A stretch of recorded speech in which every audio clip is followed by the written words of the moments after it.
चलिए, कल हमने था चैप्टर नंबर 4 रेट तक। एक्चुअली रेट ही किया था।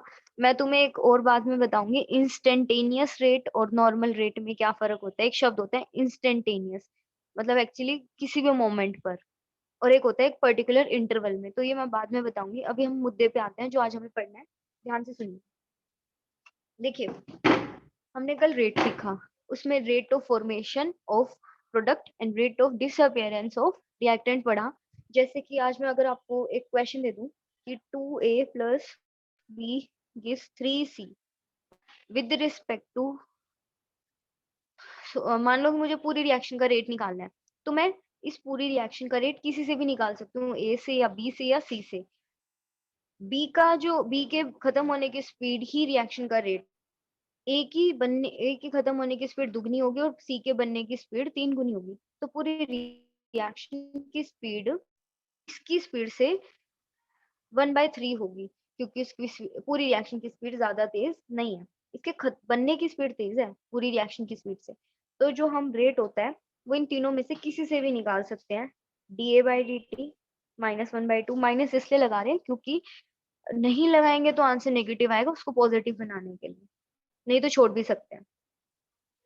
मोड लगा देना, फिर मोड समझते होगे शायद, तो मोड आ जाएगा dC/dt 1/3, वो भी प्लस का आएगा इस बार। तो ये है। उसके बाद तुम्हें ये पता होना चाहिए रेट ऑफ डिसअपियरेंस इसको कहते हैं, रेट ऑफ फॉर्मेशन इसको कहते हैं, सिर्फ इसको। मान लो ये दे रखा है तो इसको थ्राइस कर दो तो ये निकल आएगा। इससे रिलेटेड एक दो क्वेश्चन प्रैक्टिस करोगे तो हो जाएगी, बात बन जाएगी।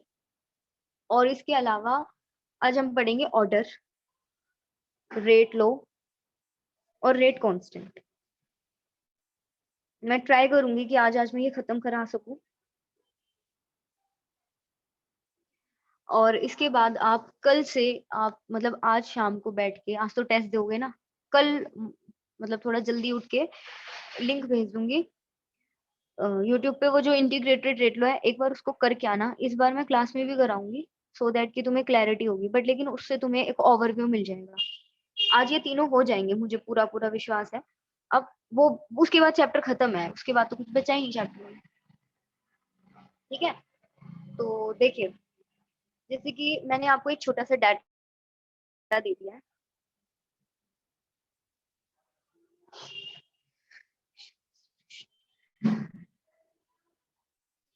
एक मिनट मैं डाटा लिख देती हूँ, फिर बताना।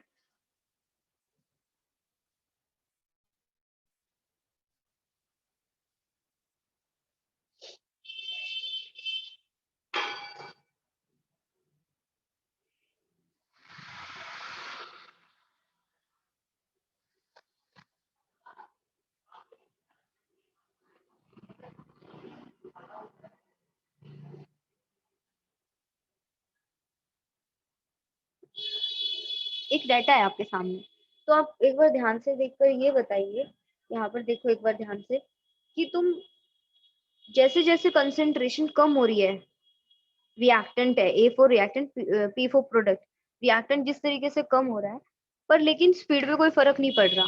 इसका एक एग्जाम्पल क्या है,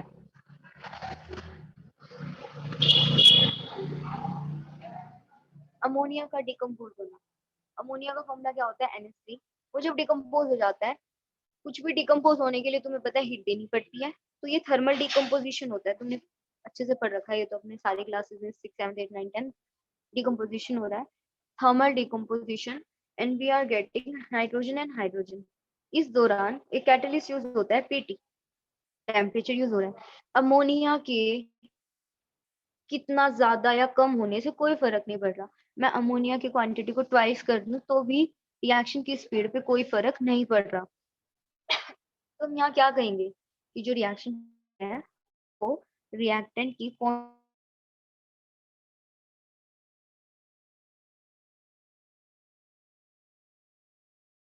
independent on the concentration of reactant। समझ आ गया इतना? अभी मैंने ऑर्डर सिखाया नहीं है, पहले इसके एक जनरल बेसिक बात बता दूं। एक तो ये चीज तुम्हें समझ आई होगी आई एम श्योर, कि rate is independent on concentration of ammonia। ठीक है। अगर मेरे को इसका कोई कह दे कि ग्राफ बनाओ, तो इसका ग्राफ कैसा बनेगा? देखो, ये मैंने दो एक्सिस ले ली।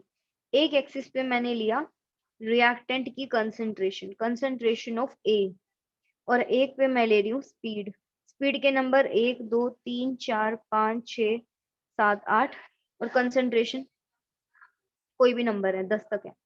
कंसंट्रेशन तुम देख रही हो चेंज हो जा रही है, 10 8 6 4 2 1 घट रही है। तो ये बताओ, ये मान लो कि रेट अभी 5 है, थोड़ी देर में भी 5 है, अब भी 5 है स्पीड। तो ये ग्राफ तुम्हें समझ आया कि लीनियर क्यों है? पर ये देख लेना नीचे एक्सिस कौन सी है, टाइम है या क्या है? नीचे एक्सिस है concentration of reactant, concentration of reactant. और एक काम करती हूँ, मैं इस चैप्टर को फर्स्ट चैप्टर की तरफ भगा नहीं रही हूँ, थोड़ा आराम से कराऊँ, क्योंकि तुम्हें आई थिंक पूरी केमिस्ट्री में इसी चैप्टर में अभी तक दिक्कत आई है सबसे ज्यादा। तो ग्राफ्स थोड़ा सा सीरियसली करेंगे। तो कंसंट्रेशन वर्सेस रेट का ग्राफ है, इस चैप्टर में कई ग्राफ है, जैसे half life versus concentration 1, T versus concentration 2, T versus rate 3, concentration versus rate 4। तो मतलब कुछ भी बदल सकता है, जैसे फिजिक्स में ग्राफ बदलते रहते हैं, ऐसे यहाँ पे भी चेंजेस हो जाएंगे, तो थोड़ा संयम से समझना। अब आपको एक बात पूछनी है, रिएक्टेंट ही तो प्रोडक्ट में बदलते हैं। अब मेरे पास रिएक्टेंट कौन है, ए और बी, इन दो रिएक्टेंट के टकराने से सी बनेगा। तुम एक बात बताओ, अगर मैं कंसंट्रेशन इनकी बढ़ा कर दूं, कंसंट्रेशन का मतलब होता है एक वॉल्यूम में एक मोलर सब्सटेंस, वन मोलैरिटी,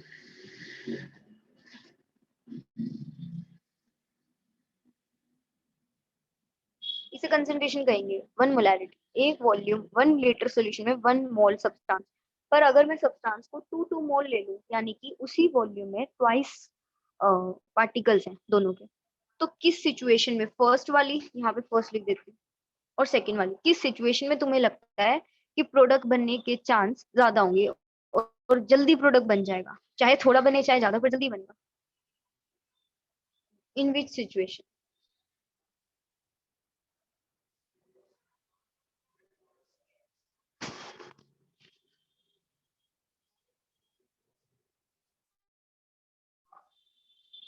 क्या लिख रहे हो? अरे यार, मैं वो जो इससे पहले पढ़ाया था उसकी बात नहीं कर रही है माँ, जो इससे पहले पढ़ाया था वो खत्म हो गया वो एक टॉपिक, अब मैं दूसरा बता रही हूँ आपको। मैं एक सिचुएशन दी आपको कि कंटेनर के अंदर कुछ ए पार्टिकल्स है, कुछ बी है, वो वन मोलैरिटी के हैं दोनों। एक सिचुएशन में ए और बी की कॉन्सेंट्रेशन इस बार बढ़ा दी है, और बनाना है मान लो आपको इससे सी। तो किस केस में सी ज्यादा और जल्दी बन जाएगा? सी को बनना है, ए के टकराने से और बी के टकराने से ही तो बनेगा। तो नंबर ऑफ कोलिजन्स कहाँ ज्यादा हो रहे हैं? नीचे वाले में दीपांशु, क्योंकि देखो पार्टिकल्स ही तो टकरा रहे हैं, अगर पार्टिकल्स की संख्या ही कम होगी उसी एक वॉल्यूम में, 1 लीटर में पार्टिकल्स की संख्या कम होगी, तो उनके टकराने के चांस हो सकता है थोड़े से कम हो, क्योंकि पार्टिकल्स का कॉन्सेंट्रेशन कम है, मतलब the number of particles in a single unit volume. यहाँ पे ये डॉट डॉट कम है, तो टकराने के चांस भी कम है। डॉट डॉट अगर ज्यादा होंगे तो लोग भिड़ेंगे आपस में, तो कोलिजन ज्यादा होने की वजह से प्रोडक्ट, ये कोलिजन इसी चैप्टर का हिस्सा है, जल्दी बनेगा प्रोडक्ट। तो हमें ये पता चल गया, as concentration increases rate increases. ऐसा जरूरी नहीं है, जैसे पिछले केस में रेट इंडिपेंडेंट था, बट इन जनरल अगर उस केस को छोड़ दिया जाए, यहाँ पर आप देख सकते हो कंसंट्रेशन बढ़ाने से रिएक्शन की स्पीड बढ़ती है, और इस चीज को हम बोलते हैं रेट लॉ। इस रेट लॉ में यही बताया गया है कि रिएक्शन की speed, speed is rate, reaction का rate is directly proportional to what, reactant की कंसेंट्रेशन। तो यानी कंसेंट्रेशन ऑफ, ये रेट लो है।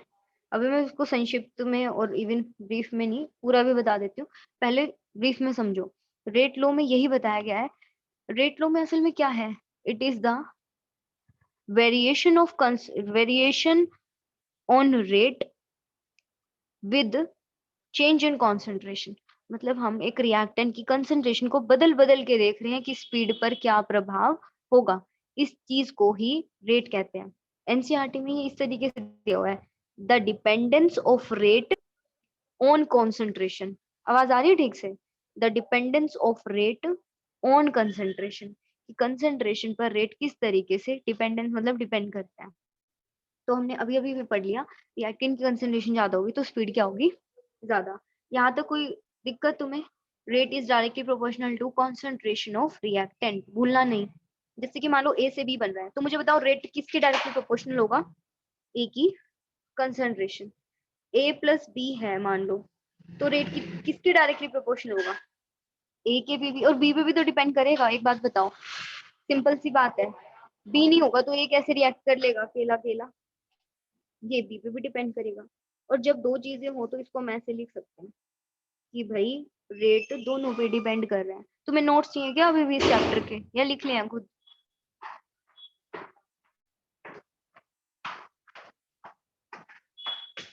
चाहिए नोट्स?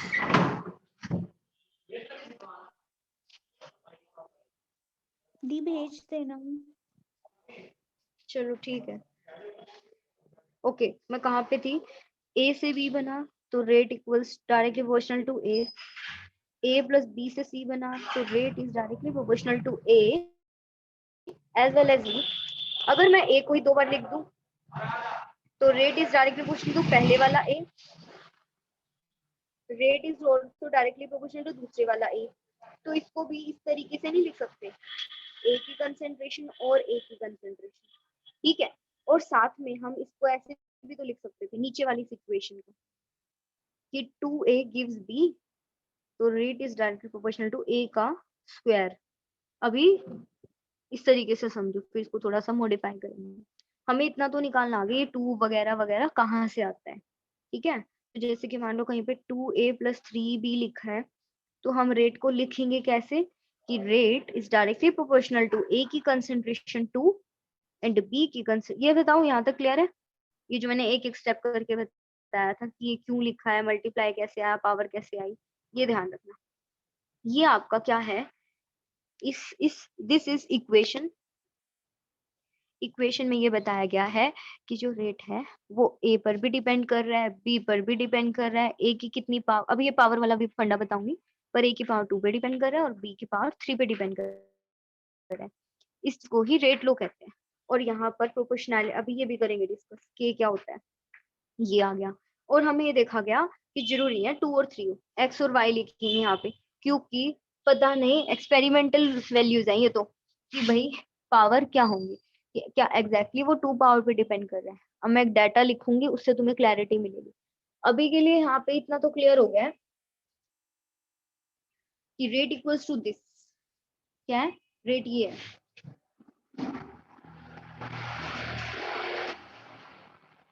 तो कोई जनरल इक्वेशन अगर हम बना लें तो यहाँ पर रेट कैसे लिखा जाएगा?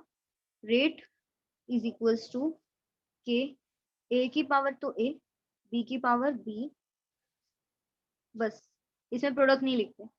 तो यहाँ पे हम इसको ही क्या कहते हैं, रेट इक्वेशन या रेट एक्सप्रेशन।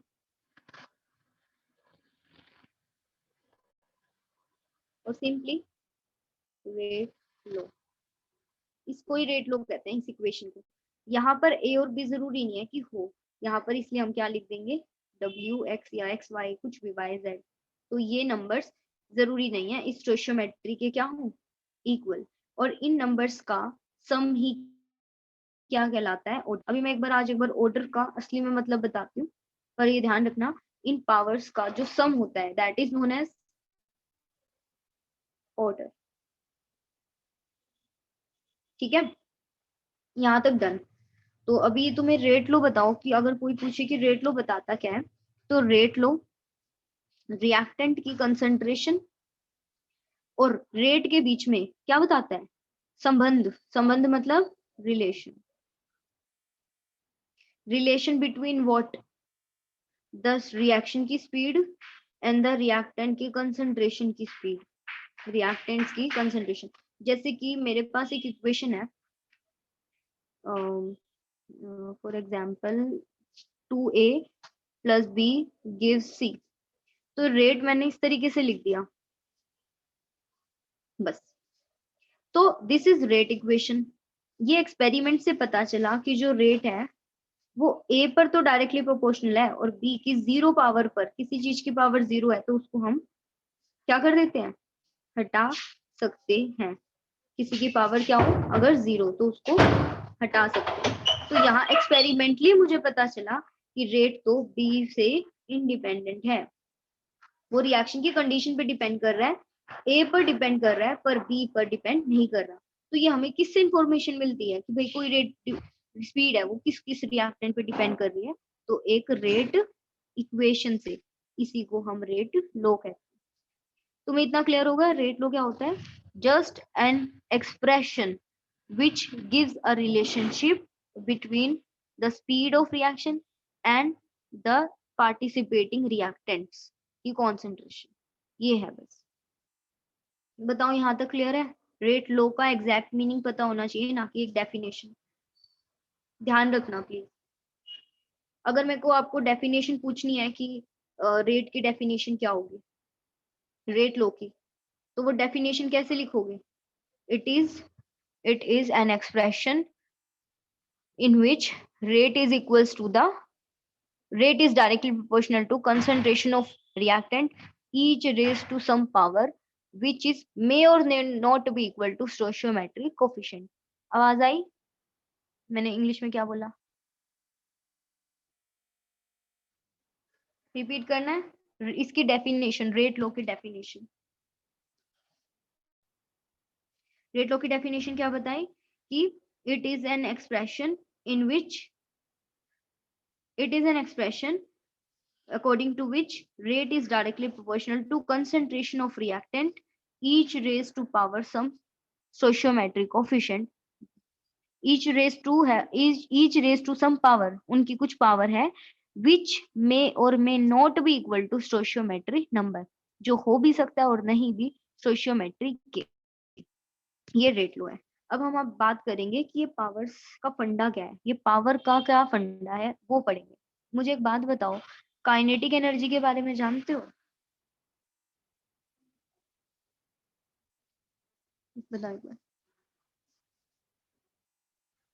काइनेटिक एनर्जी पता क्या होता है?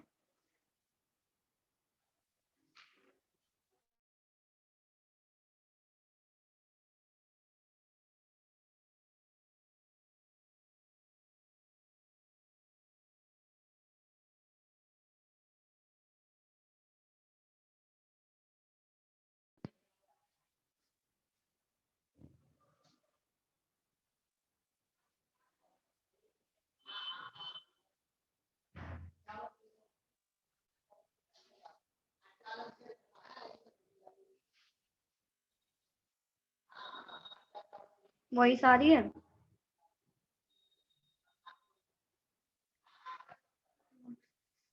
हाँ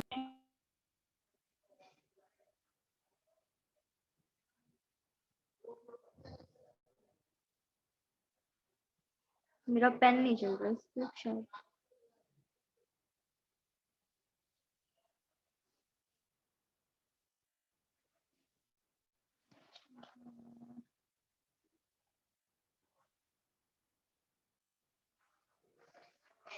चलिए, मैं ये पूछ रही थी आपको काइनेटिक एनर्जी के बारे में इंफॉर्मेशन है ना?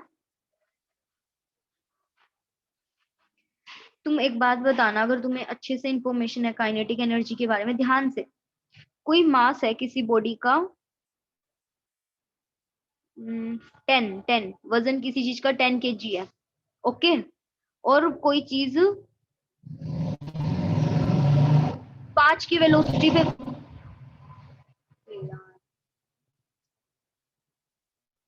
5 की वेलोसिटी से भागी जाए, कोई आ रही है कोई चीज, तो उसकी काइनेटिक एनर्जी कैसे निकालते हो?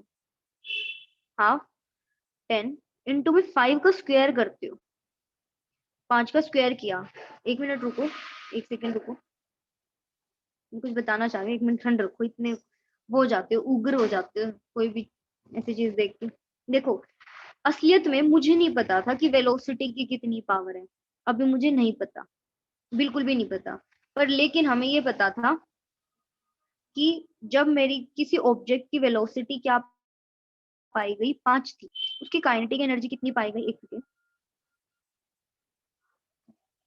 125। एक ऑब्जेक्ट की वेलोसिटी 125 थी और उसकी वेलोसिटी कितनी थी? केवल 5। हाँ, तो एक बार इसमें पुट करके देखो, यहाँ से तो नहीं आ रहा। तो यहाँ से क्या पता चला? फिर पूरा डेरिवेशन होता है, तुम्हें अच्छे से पता है, काइनेटिक एनर्जी का एक छोटा सा डेरिवेशन होता है जिसमें न्यूटन का सेकंड लॉ से शुरुआत करते हैं और काइनेटिक एनर्जी पे फिनिश होता है वो डेरिवेशन, तुम्हें बहुत अच्छे से पता होगा। यहाँ से पता चला था कि भाई जब जब ना हम वेलोसिटी कितनी ले रहे थे, मास 10 kg है, 1 मिनट रुकना, हाफ इंटू 10।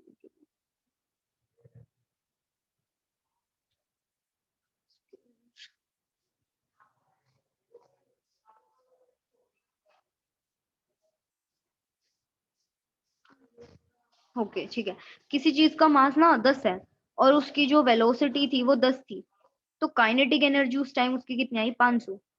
तो अगर हम ये फॉर्मूला अप्लाई करें, 500 एनर्जी आनी चाहिए, हाफ इंटू मास कितना है? 10, वेलोसिटी 10। क्या ये नंबर इसके इक्वल आ सकता है?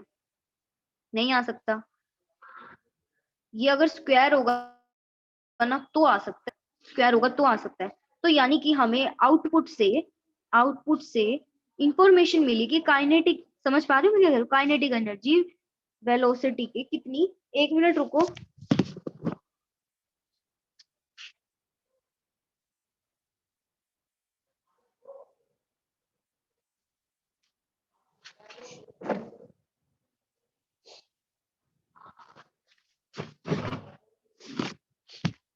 हाँ जी, हमें यहाँ से एक एक डाटा से इंफॉर्मेशन मिलती है कि कौन किस पर डिपेंड कर रहा है, कितना डिपेंड कर रहा है। ठीक है, जैसे कि आप अपने मम्मा पे डिपेंड कर रहे हो सपोज, हर चीज के लिए, तो इसका मतलब तुम बहुत बहुत ज्यादा डिपेंड कर रहे हो। कम है तो कम, तो ऑब्जर्वेशन से पता चला ना। तो ऐसे ही किसी की वेलोसिटी इतनी थी, काइनेटिक एनर्जी इतनी ज्यादा आ रही थी, तो पता चला कि अच्छा नहीं, ये इसके स्क्वायर पावर पे डिपेंड करता है। सिमिलरली इस वाले में यहाँ से आंसर नहीं आ रहा, इसका मतलब ये इसकी स्क्वायर, तो आउटपुट से पता चला इतनी वेलोसिटी की चीज भागी जा रही थी, काइनेटिक एनर्जी कैलकुलेट की ज्यादा आ रही थी, इसका मतलब कि उसके स्क्वायर पावर पे डिपेंड कर रहे हैं। तो हमें इंटरप्रेट कर लिया कि काइनेटिक एनर्जी और वेलोसिटी में कैसा संबंध है, डायरेक्ट संबंध, क्योंकि वेलोसिटी बढ़ने से काइनेटिक एनर्जी बढ़ जाती है सब्सटेंस में या ऑब्जेक्ट में। ठीक है, जबकि कितनी पावर पे डिपेंड है, डायरेक्टली है या स्क्वायर पे डायरेक्टली है? स्क्वायर पे डायरेक्टली है। इस तरीके से चीजों का पता लगाया जाता है। ऐसे ही रिएक्शंस में भी ऐसे ही होता है। हम क्या लेते हैं, कंटेनर लेते हैं, उसमें रिएक्टेंट डालते हैं, प्रोडक्ट बनता है, बनता रहता है, बनता रहता है। फिर ना कुछ टाइट्रेशन वगैरह होती है, वहां से एक डाटा इकट्ठा होता है। उस डाटा को अभी देख लो ध्यान से। जैसे मैंने डाटा दिया था, मेरे पास रिएक्टेंट 10 था, कभी मैंने 50 डाल के देखा, कभी 100 डाल के देखा, कभी 200 डाल के देखा। हर बार क्या आ रहा था, उसकी स्पीड सेम आ रही थी। तो यहाँ से हमने ये इंटरप्रिटेशन लगाई कि भाई ये रेट है।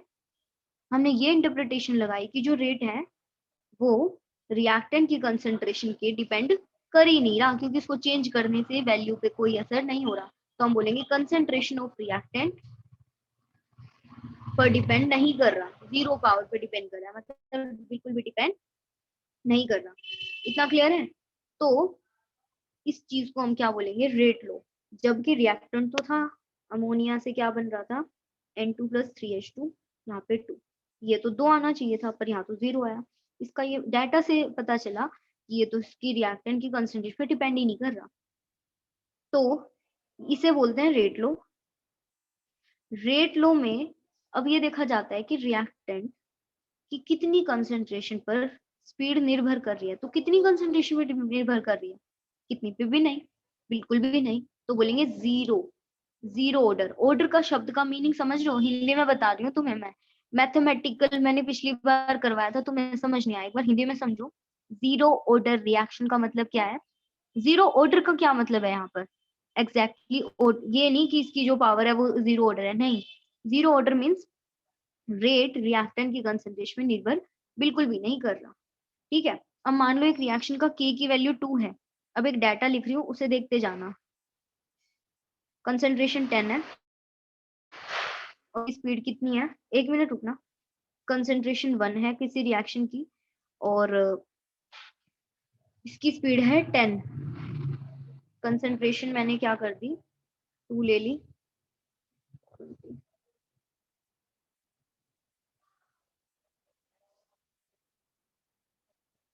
अब देखो यहाँ पे तुम अच्छे से देख पा रहे हो कि जो रेट है, जैसे जैसे रिएक्टेंट की कंसंट्रेशन चेंज हो रही है, रिएक्टेंट की कंसंट्रेशन, वैसे वैसे ये वैल्यू भी क्या हो रही है, चेंज। अब मुझे ये बताओ कि क्या तुम्हें कोई डायरेक्ट रिलेशनशिप नहीं लग रहा कि 1 है तो 10 आया, 2 है तो 20 आया, एक कांस्टेंट नंबर दिखाई दे रहा है इन सब में, एक एक एक कांस्टेंट नंबर। चलो ये कांस्टेंट मैंने हटा ही दिया, आपकी बार कांस्टेंट गायब कर दिया, कांस्टेंट हटा दो। पहली बार जब रेट निकाला तो वो कितना था, इक्वल टू 10। दूसरी बार जब रेट निकाला तो वो क्या था, 20। तीसरी बार रेट कितना था, 30। अगर मैं इसके अंदर से वो निकाल लू कॉमन, 10। एक मिनट रुको, वेट अ मिनट प्लीज।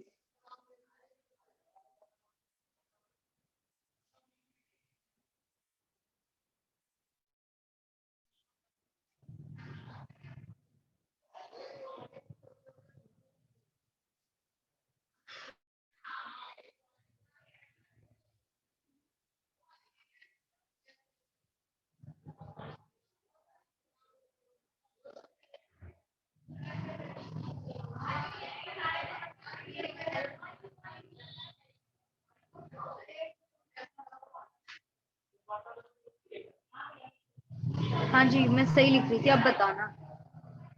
एक बात बताओ, इसमें से कॉमन क्या है, इन 3-4 नंबर्स में कॉमन ढूंढो एक बार,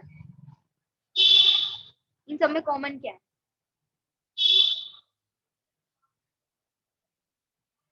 इनमें देखो, इनको 10 कॉमन है इसमें। यहाँ पर 10 इंटू में 1 लिख सकते हैं, इसको 1 की जगह। यहाँ पर क्या लिख सकते हैं, 10 इंटू में 2, कंसेंट्रेशन ये 2।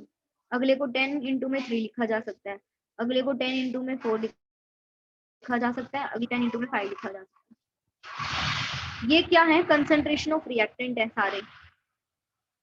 ये सब क्या है, कांस्टेंट, इसी को रेट कांस्टेंट कहेंगे, केस रेट कांस्टेंट। अब ये तुम देख सकते हो, रेट कांस्टेंट तो सब में कॉमन है, इसको हटा दो 2 मिनट के लिए। तो यहाँ पर ये क्या कर रहे हैं, डायरेक्टली प्रोपोर्शनल है, जो रेट है रिएक्शन की, वो रिएक्टेंट की कंसंट्रेशन पे क्या है, डायरेक्टली प्रोपोर्शनल।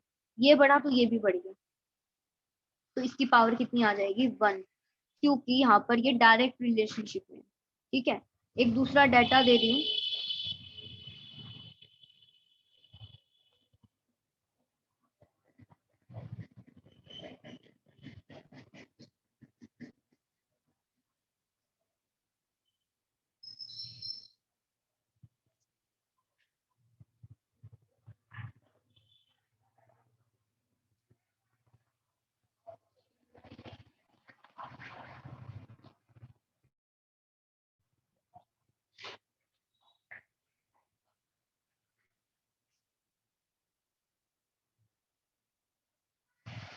अब इसमें से देखकर यहाँ पे ना के की वैल्यू 10 है, मैंने लिख दिया यहाँ पे।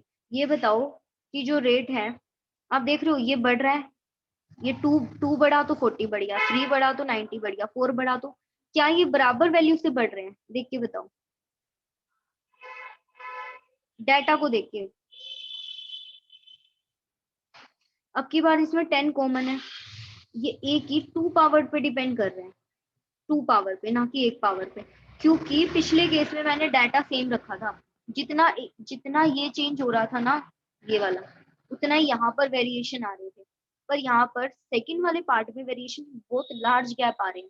इसका मतलब कि इसकी कंसंट्रेशन के स्क्वायर पावर पे रिएक्ट, देखो हमें कैसे पता चलता है पावर 2 आएगी, डाटा से, इस डाटा से पता चला, असलियत में इस डाटा से पता चला। तो हम बोलेंगे कि इसमें रिएक्शन की स्पीड ना कुछ ज्यादा ही डिपेंड कर रही है। हिंदी में समझो, रिएक्शन की स्पीड रिएक्टेंट की कंसंट्रेशन पे कुछ ज्यादा ही मतलब उसकी दुगनी पावर पे डिपेंड कर रही है। जैसे वेलोसिटी 10 थी, तो काइनेटिक एनर्जी बहुत ज्यादा थी, थोड़ी ज्यादा नहीं थी, बहुत ज्यादा होती। तो क्योंकि काइनेटिक एनर्जी वेलोसिटी के डायरेक्टली प्रोपोर्शनल है। इसी तरीके से एक बार ये बताओ, दो डाटा है, यहाँ पर मैंने 10 लिया था, फिर 20 लिया था, 30, 40। ये बताओ कि रिएक्टेंट की कंसंट्रेशन, एक और डाटा इसमें घुसा देते हैं बीच में, ये देखो 3 डाटा है अलग अलग, हमें 3 बार एक ही वो करवाई, ये 3 रिएक्शन हो रही है, एक ए से बी बन रहा है, दूसरी वाली में पी से क्यू बन रहा है, तीसरी रिएक्शन में आर से एस बन रहा है। एक बार ए को 1 2 3 पी को 1 2 3 4 लिया, आर को 1 2 3 4 लिया। 3 डाटा है, आपको ऑर्डर बताना है, ऑर्डर छोड़ो, पहले ये बताना है किस में रेट ज्यादा डिपेंड करता है।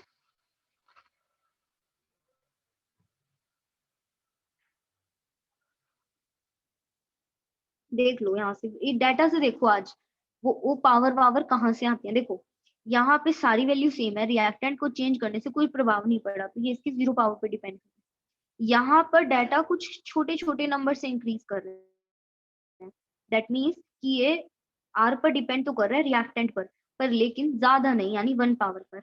और यहाँ पे हल्का सा रिएक्टेंट चेंज किया, बिल्कुल जरा सा, बहुत बड़ा स्पीड में चेंज आ गया, तो इसका मतलब कि रेट पी की अमाउंट पर कुछ ज्यादा ही निर्भर करे हुए, यानी 2 पावर पर। तो ये एग्जैक्ट इनका वो है फिजिकल सिग्निफिकेंस। डाटा से हमें क्या मिलता है, ऑर्डर मिलता है। बात कुछ हजम हो रही है।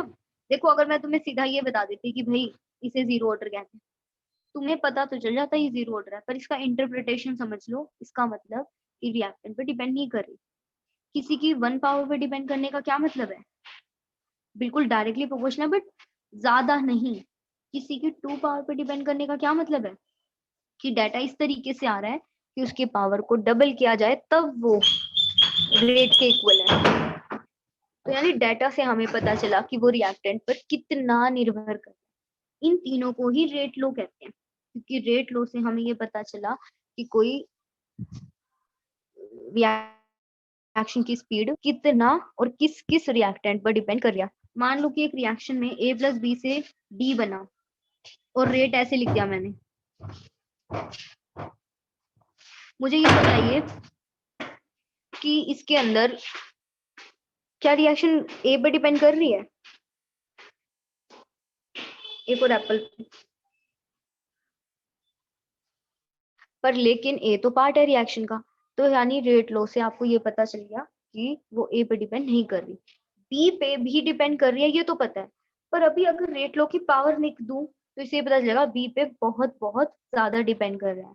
एक बार मीटिंग ऑन होने में कितना टाइम है बताना।